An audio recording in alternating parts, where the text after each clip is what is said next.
So today I decided that we should chat a bit about self-care. I think for a lot of people, the whole self-care thing is a trend, but personally, it's been quite a journey, and I think for a lot of people as well, as you get into it, irrespective of the age that you get into it, you realize that it's a journey.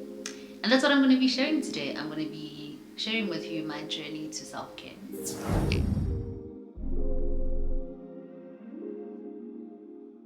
So if you do listen to my show, you know that I have a section called the Self-Care Challenge, and it is just the portion that speaks to what I am passionate about when it comes to self-care. And like I said earlier, for me it's not a trend, but I started my self-care journey from as early as 13, 14, 15, skincare, 14 because I had terrible skin. But when it came to doing the internal work of journaling, I started pretty much when I was 15. So when I was 17, I was diagnosed and admitted to hospital due to depression, right? And at that time, it was practically unheard of to have a 17-year-old suffer with depression. And that's also where my inspiration to study psychology came from. And in hindsight, I think that's also how I ended up in radio, because I remember thinking after 21 days of being in hospital, I thought to myself, yo dude, it's so incredibly amazing how the power of conversation can change a person. Like literally within 21 days, I was a completely different person from the one that came in. And I remember saying to myself that I actually would love to study psychology, just because I saw what the power of having a conversation with people does. So then obviously I learned how to journal. That's where I learned how to be vocal about what I was feeling. That's where I learned a whole lot of things that had to do with emotional development. It was not a great time, but like I said, everything in hindsight just makes sense, and it has contributed so greatly to the person that I am today. And I'm so grateful, because initially that is where my self-care journey started, and the whole idea of journaling and being able to write down my aspirations, my emotions, and also developing a proper relationship with my parents when it came to being able to communicate what I felt.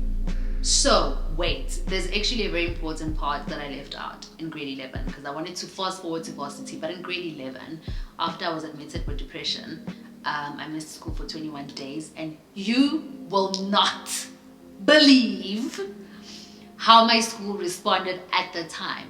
So because I had missed so many days of school, they expelled me at the end of grade 11 when I completed my studies. And it was such a wild thing, because at the time I was like, dude, I'm not failing, I'm performing. And high key, it felt like I was being discriminated against. I also had to lie when I went back to school to my peers as to why I had not been attending school. So everybody knew that I had like a nose bleeding problem. And I'd tell people, no, I went for an operation because, I bleed a lot, kanti.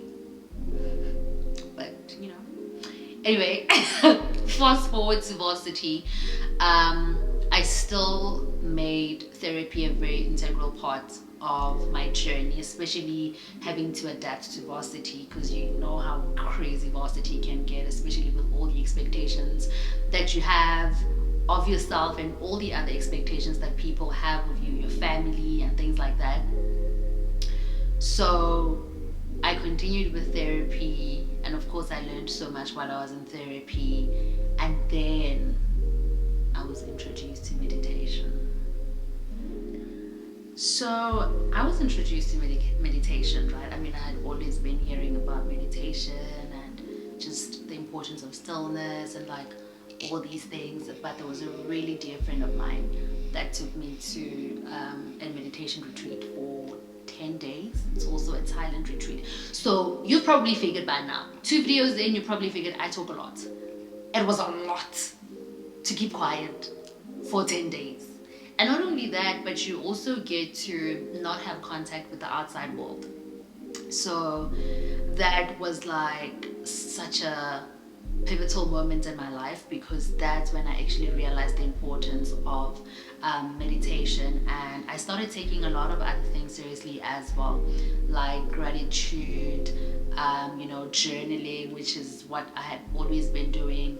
And I grew in my journey of self-care, learning affirmations. And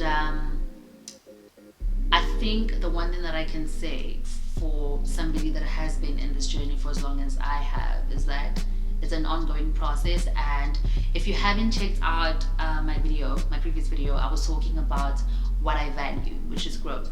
And I think it's something that has been instilled in me from a very young age, to be somebody that values growing, that values evolving, that values consistently, being a better version of myself, because I know the not so great version of myself.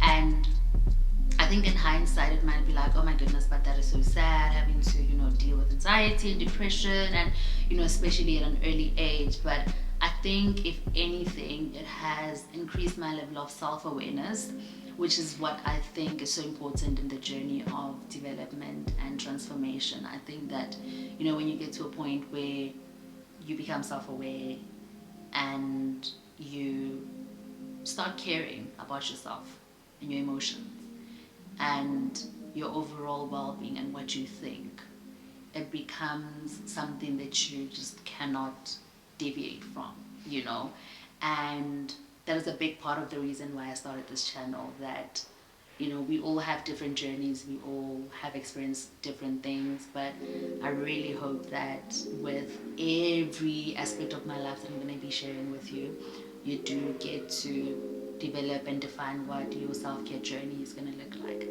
And so I would love to hear in the comments below how your journey has been and what it is that you practice in order to anchor yourself. You can most definitely be certain that I'm going to be getting in my feels quite a lot, and I want you to do that with me, because I did say that this is going to be a safe space. And please, pretty please, don't forget to subscribe, and also switch on the notification button for whenever I release these videos. And also, if you feel like there's somebody that could benefit from this, please do share. Okay, until we meet next time, I love you. Mwah.